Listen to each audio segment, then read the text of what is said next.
Nah, setelah mengetahui bahwa H itu adalah sebuah matriks proyeksi, di sini saya bisa melakukan sedikit modifikasi lagi terhadap empirical covariance ya. Nah, jadi di sini saya ubah dulu H-nya itu, karena H itu adalah matriks proyeksi, maka ini saya bisa membuat ini menjadi seperti ini. Ya, kemudian karena H itu adalah simetris, maka ini maka transposnya itu sama dengan H-nya. Jadi H transpos sama dengan H ya. Jadi ini bisa saya ubah menjadi seperti ini. H transpos kali H. Nah, seperti ini ya. Nah, ini bisa saya ubah juga menjadi seperti ini. Berarti H dikalikan X transpos dikalikan H dikalikan X. Nah, jika kita lihat ya, X itu adalah apa nih? X itu adalah matriks data ya. Terus H itu adalah operator proyeksi ya. Berarti dengan kata lain, H dikalikan X itu adalah, jadi data-data yang kita punya, kita akan proyeksikan ke subruang di mana min-nya itu 0 semua. Ya. Jadi di sini tuh kita melakukan sebuah sebuah operasi di mana data-data yang kita punya pada X, nah kita akan lakukan proyeksi di mana min-nya itu semua sama dengan 0, terus kemudian setelah kita proyeksikan ke subruang W tersebut, kita lakukan hasil kali dalam ya. Di sini kan ini kan mirip sama notasi hasil kali dalam ya. U dot V kan sama dengan U transpose dot dikali V ya. Nah, ini adalah mirip seperti notasi hasil kali dalam. Jadi dengan kata lain, empirical covariance itu adalah ambil data tersebut tuh kita hilangkan min-nya, terus kita kalikan dengan hasil kali dalam antara setelah dikurangin dengan min-nya itu. Terus kita jumlahkan semuanya, kita bagi dengan 1/n. Nah, itulah adalah definisi dari empirical matrix covariance. Nah, jadi kita akan menggunakan lebih mudah pakai definisi ini nih untuk membayangkan apa sih matriks covariance tersebut. Gitu ya. Nah, sekarang kita akan masuk ke dalam kombinasi linear dari suatu random factor ya. Nah, sekarang kita kembali lagi, kita gunakan X yang kita notasikan di awal ya. Jadi X yang kita punya itu adalah random factor berukuran P kali 1 ya. Jadi, nah kemudian saya akan mengambil sebuah vektor di RP sembarang gitu ya. Jadi V itu adalah vektor P kali 1 ya. Nah, sekarang saya akan meninjau V transpose dikalikan X ya. Berarti apa ini nih? Berarti V itu kan jadi vektor baris nih, dikalikan vektor kolom, ini 1 kali P, ini P kali 1, maka hasilnya itu adalah skalar ya, 1 kali 1. Ya. Nah, jadi atau dengan kata lain, V transpose X itu adalah kombinasi linear dari X1, dari setiap komponen-komponen dari si P, dari elemen dari si X itu ya. Nah, sekarang karena X1 adalah random variable, X2 random variable, XP itu random variable, maka kombinasi linear dari kesemuanya itu adalah random variable juga ya. Maka kita bisa mencari min-nya ya. Min dari V transpose X. Nah, ini adalah apa nih? Ya sama aja, karena min kan ekspektasi kan bersifat linear, maka ini saya bisa keluarkan. Nah, ini adalah seperti ini, mu ya. Nah, bagaimana dengan variansinya ya? Jadi ingat, kalau karena ini udah skalar ya, V transpose kan udah skalar, ukurannya 1 kali 1 nih. Berarti kita udah nggak punya lagi covariance. Yang kita punya itu variansi ya. Jadi kita pengen tahu nih variansi dari V transpose X itu adalah apa? Nah, saya klaim bahwa ini adalah variasi dari V transpose X itu adalah ini ya. Jadi V transpose sigma V ya. Nah, di sini saya akan buktikan ya. Jadi V transpose sigma itu adalah matriks covariance ya. V adalah V transpose. Nah, sigmanya akan saya ubah.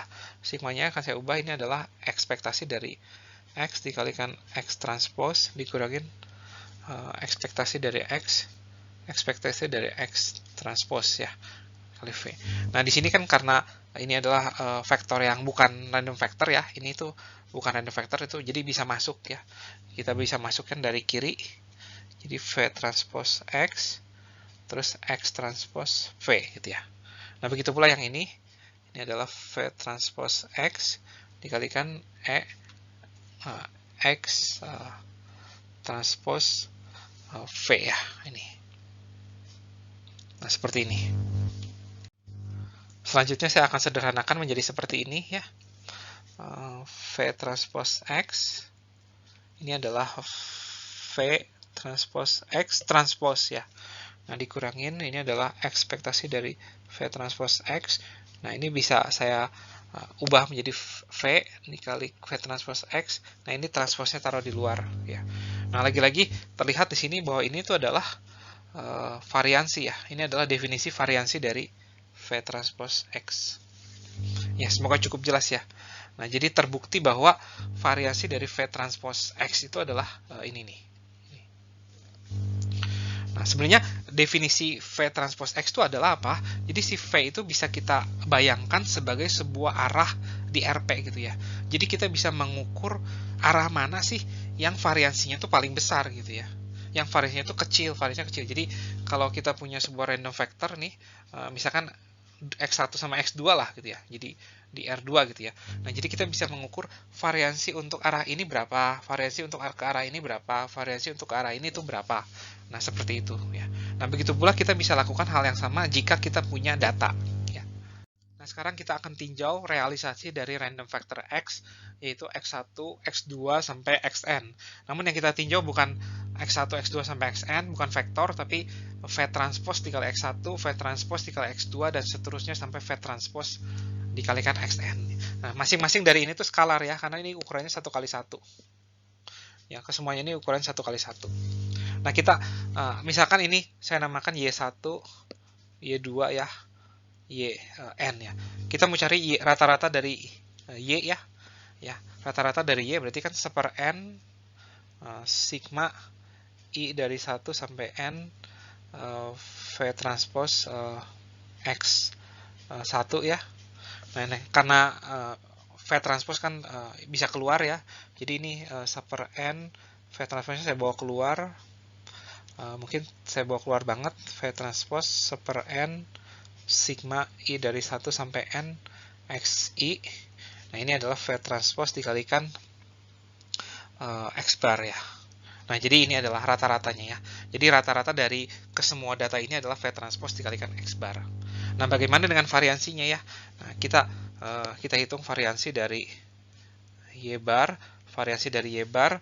Saya klaim, lagi-lagi saya klaim variasi dari Y bar itu adalah ini.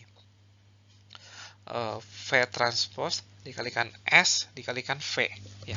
Ini, nah saya akan buktikan ya. V transpose dikalikan S dikalikan V itu adalah apa?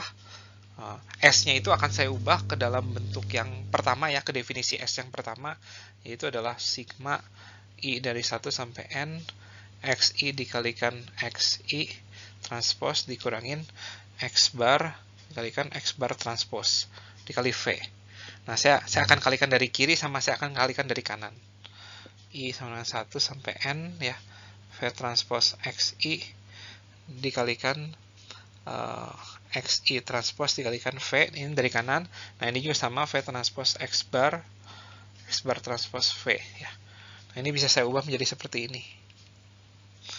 Ya, V transpose XI ini adalah V transpose XI transpose dikurangin V transpose X bar dikalikan ini ya, V transpose X bar transpose ya. Jadi terbukti bahwa ini adalah variansi dari V transpose X ya.